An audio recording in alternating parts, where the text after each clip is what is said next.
हिंदू एकता के लिए 170 किलोमीटर की पदयात्रा करेंगे।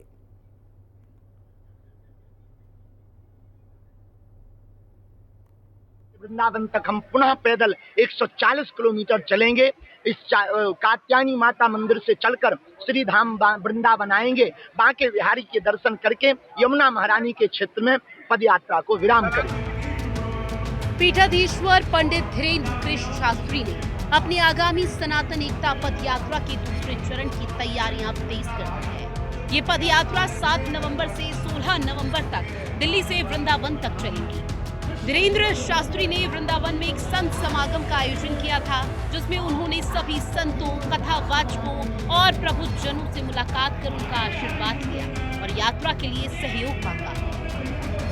170 किलोमीटर दूरी तय करेगी सनातन एकता यात्रा। 7 नवंबर को दिल्ली के आद्या कात्यायनी मंदिर से शुरुआत।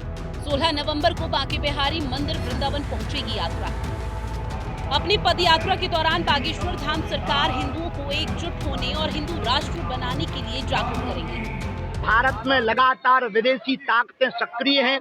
सनातनीय परंपरा पर लगातार उंगली उठाई जा रही है।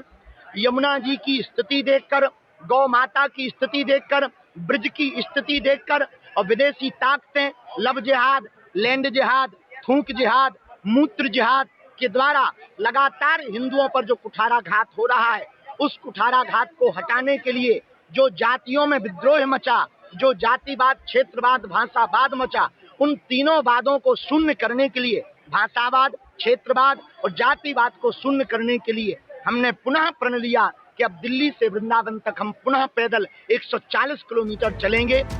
बागेश्वर धाम की यात्रा की तैयारी जोर शोर से इस वक्त चल रही है। वृंदावन के कृष्ण कृपा धाम में यात्रा की तैयारियों पर फोकस किया गया। बीजेपी सांसद मनोज तिवारी ने भी कार्यक्रम में हिस्सा लिया।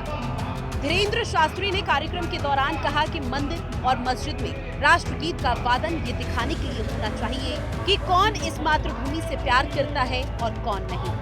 ये यात्रा सिर्फ धार्मिक नहीं बल्कि वैचारिक आंदोलन भी है। लगातार आक्रांता हिंदुओं को मिटाने में लगे हुए हैं, लेकिन हम ये होने नहीं देंगे। जहाँ बहुसंख्यक हिंदू हो वह हिंदू राष्ट्र ही है, लेकिन जो नहीं मां स्वीकार कर पा रहे हैं उनको हिंदू राष्ट्र की विचारधारा को स्थापित करने के लिए यह पदयात्रा है। इस यात्रा के जरिए हिंदू राष्ट्र बनाने के प्रति लोगों को जागरूक करना होगा। साथ ही ब्रज में मांस मदिरा की दुकानें बंद करने पर जोर होगा।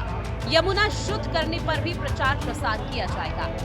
रिपोर्ट हिंदी खबर।